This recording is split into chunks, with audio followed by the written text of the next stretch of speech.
इस सीट पर मौजूदा सपा सांसद अवधेश प्रसाद के बेटे अजीत प्रसाद की टक्कर बीजेपी के चंद्रभान पासवान से होनी है। मिल्कीपुर को जीतने के लिए सपा जोर शोर से प्रचार कर रही है और गुरुवार को अखिलेश यादव की पत्नी और सपा सांसद डिंपल यादव रोड शो करने भी पहुंची थी, लेकिन इस दौरान सपा समर्थकों ने जमकर उत्पात मचाया। देखिए रिपोर्ट में।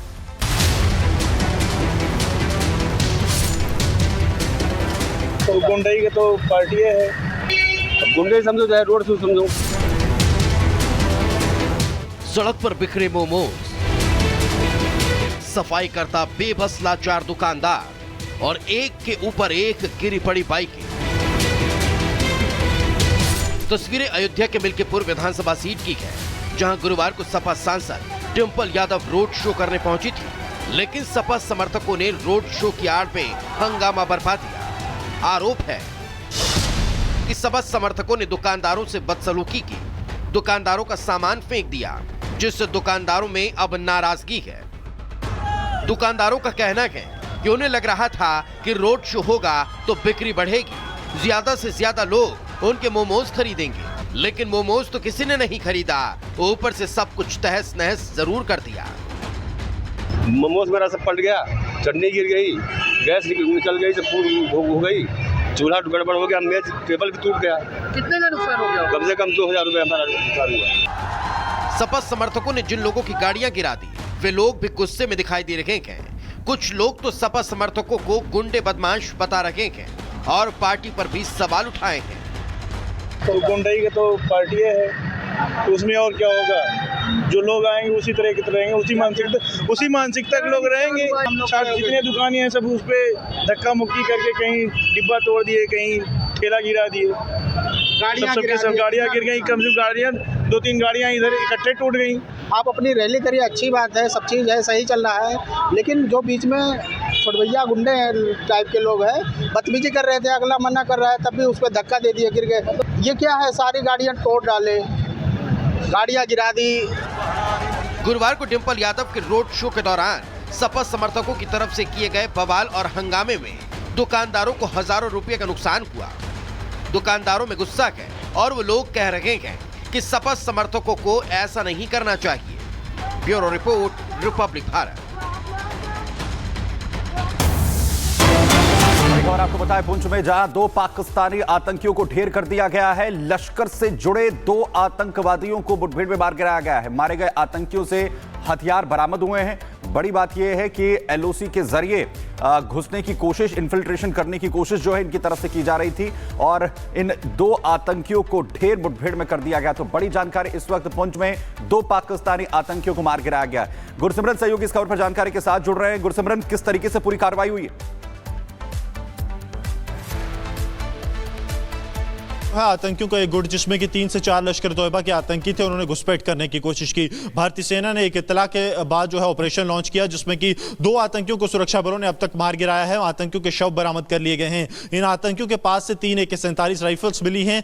तो ये आतंकी लश्कर तोयबा से जुड़े हुए थे, इस बात की पुष्टि जो है वो सैन्य सूत्र रिपब्लिक मीडिया नेटवर्क को कर रहे हैं। आपको बता दें कि घुसपैठ की कोशिश लगातार, इसका अंदेशा जताया जा रहा था। जिस तरह से सरहदी इलाकों में पाकिस्तान की तरफ से माइंस को डेटोनेट किया जा रहा था आग लगाकर, और पाकिस्तान की तरफ से यह कोशिश थी कि आतंकियों को भारतीय सरजमीन पर भेजा जाए, लेकिन भारतीय सेना को जब इत्तला मिली उसके बाद ऑपरेशन चलाया गया, जिस ऑपरेशन में भारतीय सेना ने अब तक 2 आतंकियों को मार गिराया है और उनके पास से 3 हथियार बरामद हुए हैं।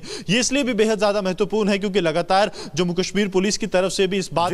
तो कपूरथला हाउस में जो बड़ी कार्रवाई की गई उसके बाद सवाल उठाए जा रहे हैं आम आदमी पार्टी की तरफ से, और वहीं बड़ी जानकारी आपको दें, इस वक्त आम आदमी पार्टी और बीजेपी के पास जहां वार पलटवार का दौर इस वक्त जारी है, तो जमकर सियासत भी इस पूरे घटनाक्रम पर होती हुई इस वक्त दिख रही है। बड़ी जानकारी आपको दी कि सीएम हाउस पंजाब के जिन कपूरथला में ईसी की जो रेड हुई, इसमें आम आदमी पार्टी ने चुनाव आयोग पर भेदभाव के आरोप लगाए हैं। इलेक्शन कमीशन ने कहा है कि कैश बांटने की शिकायत पर जांच। कपूरथला हाउस में रह रहे हैं पंजाब के सीएम भगवंत मान दरअसल, और कल देर शाम चुनाव आयोग की टीम की तरफ से छापेमारी की कार्रवाई की गई थी और इस पर आम आदमी पार्टी कह रही है कि यह सब कुछ इसलिए हो रहा है कि हमने कैश बांटने की जो शिकायत की उसके बाद यह कार्रवाई की गई।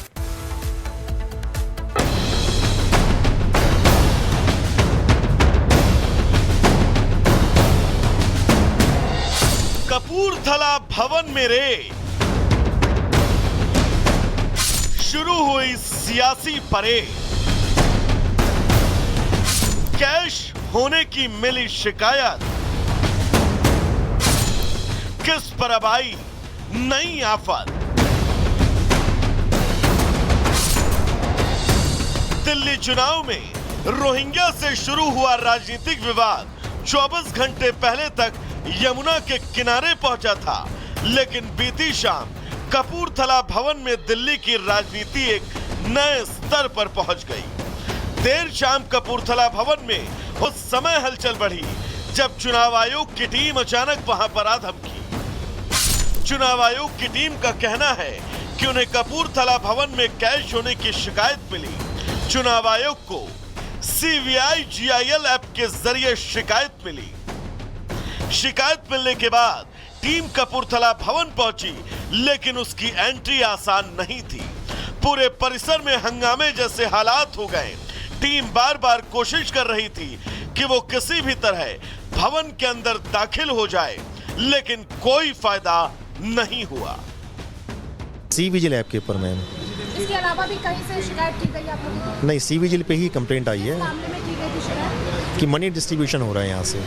तो अभी आप लोग किसका इंतजार कर रहे हैं? परमिशन का मैम, किसकी तरफ से परमिशन आप लोगों को मिली? जो पंजाब पुलिस के ऑफिशियल्स हैं, सिक्योरिटी पर्सनल हैं CM साहब के, वो जब हमको परमिशन देंगे अंदर जाने की तभी अंदर जा सकते हैं हम। We can not break the protocol ma'am. काफी लंबे इंतजार के बाद भी आयोग की टीम के लिए हालात नहीं बदले। न ही अंदर से परमिशन आई और न ही आयोग की टीम वहां से लौटी। गेट पे खड़े हैं हम लोग, अभी अंदर कह रहे पेरी पेरी में देख लीजिए, लॉक लगे थे कमरे में। We can not wait till eternity, so we are going back. बस है सर। विवाद यही नहीं थमता, बल्कि यहां से तो असल विवाद की शुरुआत हुई और विवाद बढ़ा पंजाब के CM भगवंत मान के ट्वीट से। दिल्ली में मेरे मुख्यमंत्री निवास कपूरथला हाउस में दिल्ली पुलिस ने रेड की। पूरे घर का चप्पा चप्पा तलाशा। मेरे परिवार की औरतों के कपड़े वाले संदूक तक की जांच की। क्या